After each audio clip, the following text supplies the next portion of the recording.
లేదు చలమలశెట్టి సునీల్ గారు ఉంటారు. నేను రమ్మని చెప్పలేదు ఆయనే వచ్చి నా కాలాన్ని ఎంత వేసేసాడంటే ఆయన ఒక 6 నెలలు ఒకసారి వచ్చారు. ఎక్కడ నేను పోలవరంకి వెళ్తుంటే వచ్చారు. మీరేంటి సార్ ఇక్కడ అంటే మిమ్మల్ని కలవడానికి వచ్చాను. ఏంటంటే మా జన సైనికులు పట్టుకొచ్చాను. నేను వైసీపీ నుంచి బయటకు వచ్చేసాను, ఇట్లా వచ్చాను. ఆ సంతోషం ఏం లేదు, నేను కొంచెం నిర్ణయం తీసుకోవాలి, మీతో చెప్పాలి. వస్తారంటే అది వద్దామని నేను కొంచెం మంచి ముహూర్తం చూసి వస్తాను.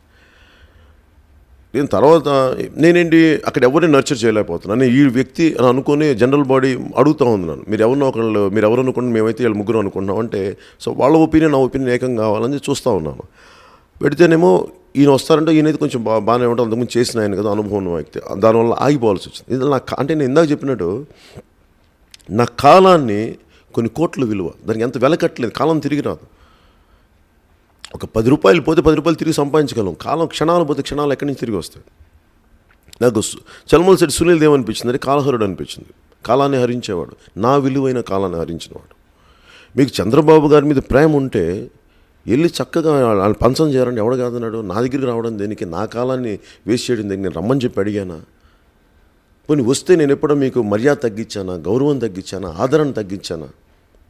అన్నీ ఇచ్చిన తర్వాత కూడా కూర్చోబెట్టి వచ్చి నా టైం తీసుకొని అర్ధరాత్రి అపరాత్రి అనుకున్న టైం తీసుకొని మా గంటలు మాట్లాడి ఆల్రెడీ నేను సారీ సార్ నేను రాలేకపోతున్నాను టీడీపీ, మరి ఇంత మాత్రాన్ని నా కాలాన్ని వేస్ట్ చేయడం ఎందుకు?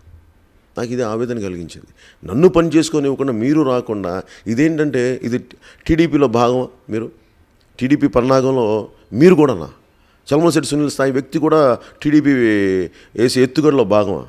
మరి మీరేం అంటే మీరు పల్లకీలు మోయడానికి రైట్. మీరు ఒకడు ఏమి ఆశించకుండా 10 మంది బాగుండాలని అన్ని ఒత్తిళ్ళు తీసుకొని ఏ సపోర్ట్ లేకుండా ఏ మద్దతు లేకుండా వస్తే వాడి సహకారం ఇవ్వాల్సిన అవసరం లేదు. కానీ నేను చంపేయకండి. చలమలశెట్టి సునీల్ గారు మీకు చెప్తాను, దయచేసి ఏదో చేద్దామని వచ్చాను 10 మందికి. అలాంటి మీలాంటి వాళ్ళని కరెక్ట్గా మీ ఏమనాలి, ఇంక మిమ్మల్ని నాకు సంస్కారం ఒప్పుకోవట్లేదు. మీ స్థాయి వ్యక్తి కూడా ఇలా చేయడం. మీరు ఇష్టం, చంద్రబాబు గారు ఇష్టం ఉంటే మొదటి రోజు నుంచి ఆయన మేము పాలిటిక్స్లో రమ్మని ఇష్టం ఉంటే అక్కడే ఉండండి, ఎవడు కాదన్నాడు?